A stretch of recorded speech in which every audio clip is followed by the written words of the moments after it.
어리석은 자의 특징은 타인의 결점을 드러내고 자신의 약점은 잊어버린다는 말을 우리는 한 번쯤 들어본 적이 있을 겁니다. 지금 남유다는 자신의 죄악에 대해서는 관대하고 하나님을 배반하기 위하여 악한 마음을 품었습니다. 이렇게 하나님은 남유다의 어리석음을 두고 탄식하고 계십니다. 21절의 말씀을 제가 읽겠습니다. 어리석고 지각이 없으며 눈이 있어도 보지 못하며 귀가 있어도 듣지 못하는 백성이여 이를 들을지어다. 하나님께서는 남유다에게 어리석고 지각이 없다라고 말씀을 하십니다.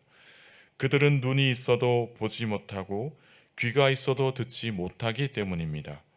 이것은 영적인 무지함을 이야기하는 것입니다. 그들 앞에 자신들의 악한 행실에 따른 결과가 보임에도 불구하고 그들은 영적인 눈이 어두워 보지 못하고 있습니다. 또한 하나님께서는 이 선지자들을 통해 그들의 악행을 말씀해 주고 계시지만 그들은 영적인 귀가 어두워서 듣지 못하고 있다라는 것입니다. 이렇게 하나님은 그들의 어리석고 지각 없음을 탄식하고 계십니다. 하나님은 그들의 영적 무지함에 탄식을 하고 계십니다. 22절의 말씀을 제가 읽겠습니다. 여호와의 말씀이니라. 너희가 나를 두려워하지 아니하느냐? 내 앞에서 떨지 아니하겠느냐? 내가 모래를 두어 바다의 한계를 삼되 그것으로 영원한 한계를 삼고 지나치지 못하게 하였으므로 파도가 거세게 이나 그것을 이기지 못하며 뛰노나 그것을 넘지 못하느니라. 이 남유다의 어리석음은 곧 하나님을 두려워할 줄 모른다라는 것입니다. 하나님의 크고 위대하심 앞에 서면 그 어떤 피조물들도 제대로 서 있을 수가 없습니다. 그 정도로 하나님 앞에 서면 모든 사람은 작고 보잘것없는 존재인 것을 고백할 수밖에 없습니다. 그러나 이 남유다는 어리석고 지각이 없어서 하나님을 두려워하지 않고 있습니다. 하나님을 경외할 줄도 모르고 하나님을 섬길 줄도 모른다라는 것입니다. 하나님에 대한 지식이 없었던 것은 아니었지만 그들은 하나님을 두려워하는 마음이 없었습니다. 그러자 하나님께서는 자신이 어떠한 존재인가를 말씀하십니다. 그래서 하나님께서는 자신을 가리켜서 남유다를 위한 보호벽 역할을 하셨던 것을 이야기하고 있습니다. 마치 이 바다의 거센 파도가 당신의 백성들의 삶에 넘어오지 못하도록 하나님께서는 막아주셨다라는 것을 이야기하고 계십니다. 마치 모래를 쌓아 올려 바다의 한계를 삼으셨던 것과 같습니다. 그리고 이것을 영원한 한계로 삼아서 이 거센 파도가 지나치지 못하게 하셨습니다. 아무리 파도가 거세다 할지라도 또 높다 할지라도 하나님께서는 넘어오는 것을 허용하지 않으셨습니다. 이렇게 바다의 거센 파도는 시련과 또 시험과 여러 가지 고난을 의미하고 있습니다. 이것이 넘어오지 못하도록 하나님께서는 막아주고 계셨다라는 것을 남유다는 알지 못했습니다. 그저 자신들이 형통하게 된 것은, 평안하게 된 것은 그들의 능력 때문이고 그들이 잘해서다라고 생각을 했던 것입니다. 이렇게 남유다는 하나님의 보호하심과 지켜주심의 은혜를 잊고서 하나님을 배반하게 됩니다. 23절의 말씀을 제가 읽겠습니다. 그러나 너희 백성은 배반하며 반역하는 마음이 있어서 이미 배반하고 갔으며. 남유다가 배반한 이유는 반역하고자 하는 그 마음이 있었기 때문이었습니다. 이미 마음이 죄악으로 물들어 있었기 때문에 그들은 하나님을 배반하는 것이 결코 어렵지 않았다라는 것이죠. 오히려 마음으로 이미 범죄하고 있었기 때문에, 반역하고자 하는 그 마음이 있었기 때문에 그들이 하나님을 떠나는 것은 시간 문제였습니다.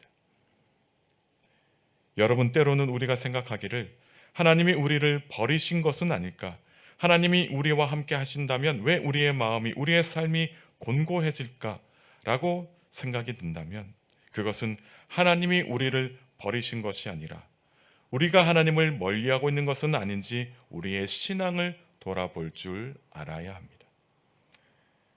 하나님께로부터 멀어지려고 하고 하나님을 배반하려고 할 때 우선 우리의 마음이 먼저 부패하여져서 하나님에 대하여 반항하려고 한다라는 그 사실을 우리가 기억해야 할 것입니다. 또한 24절에서 이렇게 이야기하고 있습니다. 또 너희 마음으로 우리에게 이른 비와 늦은 비를 때를 따라 주시며 우리를 위하여 추수 기한을 정하시는 우리 하나님 여호와를 경외하자 말하지도 아니하니. 남유다는 은혜를 베풀어 주신 그 하나님께 경외하지 말자라는 그 마음을 품었다라고 이야기하고 있습니다. 남유다는 지금까지 하나님의 어떠한 은혜를 경험했습니까? 때를 따라 이른 비와 늦은 비를 경험했습니다. 때를 따라 주시는 이른 비와 그 늦은 비를 그들의 삶 속에서 경험했다라는 것이죠.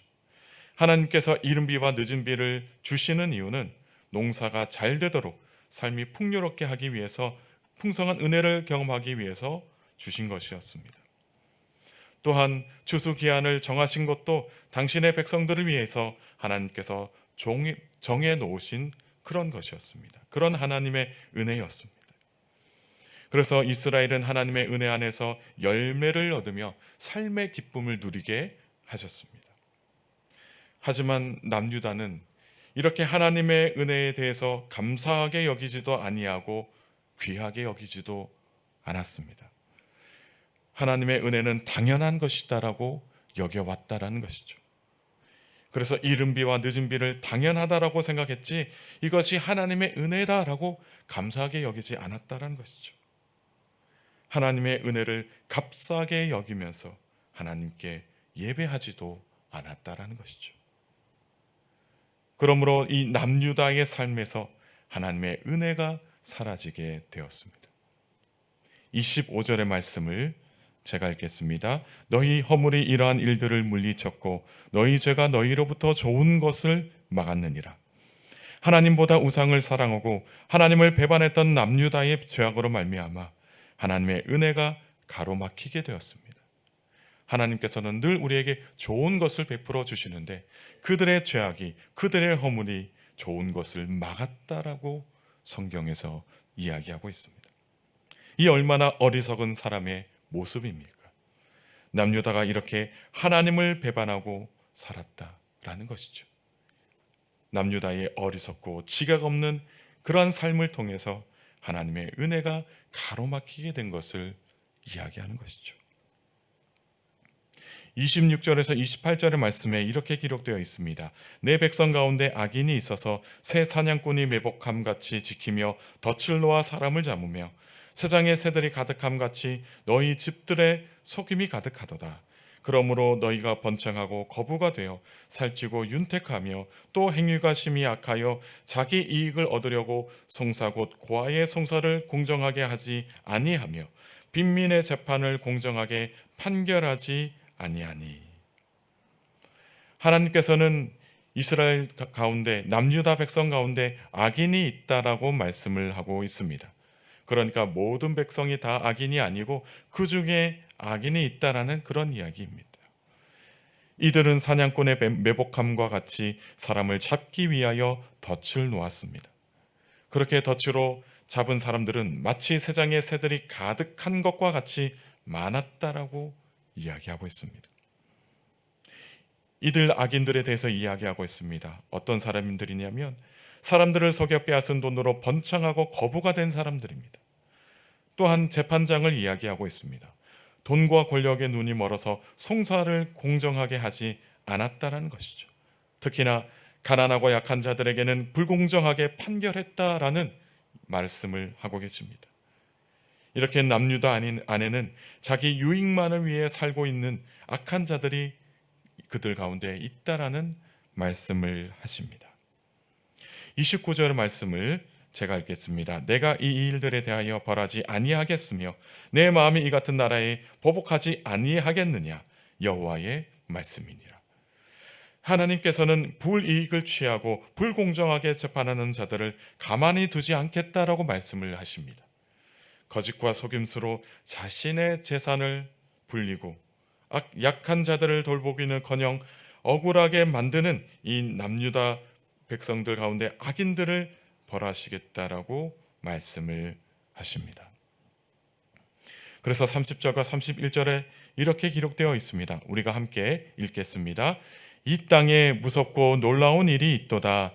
선지자들은 거짓을 예언하며 제사장들은 자기 권력으로 다스리며 내 백성은 그것을 좋게 여기니 마지막에는 너희가 어찌하려느냐.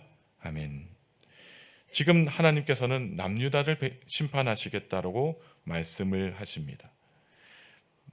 하나님의 진노 아래에서 남유다는 무섭고 놀라운 일들을 겪게 될 것입니다. 이 선지자들은 거짓을 예언하고 있고 제사장들은 권력으로 다스리고 있고 이러한 잘못한 일들을 보면서도 백성들은 모른 채 하거나 오히려 박수를 치고 있다는 것이죠. 이러한 무섭고 놀라운 일들이 그들 가운데 있으니 하나님께서 심판하지 않을 수가 없다는 것이죠. 이렇게 하나님께서는 이 남유다 백성들을 보시면서 탄식하고 계십니다. 여러분, 아무리 시대가 악하다 할지라도 지도자들과 백성들이 제 본분을 지키고 산다면 그래도 그 사회는 희망이 있을 것입니다. 하지만 지도자나 백성들 할 것 없이 모든 사람들이 손을 쓸 수 없을 정도로 부패해 있다면, 그들 가운데 죄악이 가득하다면 망할 수밖에 없는 것입니다. 그래서 사랑하는 성도 여러분, 오늘 하루 나라의 지도자들과 국민들을 위해서 기도하는 하루가 되기를 바랍니다. 그리스도인이라면 나라를 위해 마땅히 기도해야 합니다. 그래서 나라의 지도자들과 국민들이 하나님을 바로 알게 되고 하나님을 경외할 줄 아는 민족이 되기를 기도해 주시기 바랍니다. 그러면 하나님께서는 우리 나라를 새롭게 하실 줄로 믿습니다. 오늘 하루도 하나님의 풍성한 은혜 안에서 살아가는 복된 그리스도인들 다 되실 수 있기를 주님의 이름으로 축복합니다. 함께 기도하시겠습니다. 하나님 아버지, 오늘 이 새벽에도 하나님 앞으로 나와 예배드리게 하시니 감사를 드립니다. 하나님의 은혜와 사랑 안에서 오늘 하루도 승리하며 살기를 원하오니 주님 은혜 베풀어 주옵소서. 하나님께서는 하나님께서 인도하시는 대로 살게 하시고 말씀 앞에서 정직하게 살게 하옵소서. 무엇보다 하나님의 은혜를 잊지 않고 기억하는 그리스도인들이 되게 하옵소서. 하나님을 잊은 백성은 마음으로 먼저 반역한다고 말씀을 하셨습니다. 우리의 마음이 죄악으로 물들지 않게 하시고 하나님을 사랑하는 마음으로 하나님의 말씀을 따르며 살아가는 복된 그리스도인들 되게 하옵소서. 나라의 지도자들과 국민들을 위해 기도합니다. 주께서 이 나라 가운데 임재하여 주셔서 하나님 나라가 되게 하옵소서. 하나님을 경외할 줄 아는 지도자들과 국민들이 되게 하셔서 저들 가운데 불의와 탐욕에서 아버지 벗어나게 하시고 오직 하나님과 함께 동행하는 하나님의 풍성한 은혜를 누리는 이 나라 이민족이 될 수 있도록 주님 은혜 베풀어 주옵소서. 이 나라의 폭우로 인해 삶의 보금자리를 잃거나 안타까운 생명을 잃은 사람들이 있습니다. 폭우로 더 이상의 피해를 입지 않도록 주께서 은혜를 내려주시고 피해 입은 지역과 가정이 속히 치유되고 회복될 수 있도록, 복구될 수 있도록 은혜를 베풀어 주옵소서. 사랑하는 교우들의 삶을 지켜 주옵소서. 폭우로 인해 피해당하지 않게 하시고 오늘 하루도 한 주간도 참된 기쁨과 평안을 누리며 살게 하옵소서. 한 주간도 함께 하실 하나님의 풍성한 은혜를 기대합니다. 형통한 은혜를 경험하게 하옵소서. 감사드리며 예수님의 이름으로 간절히 기도드리옵나이다. 아멘.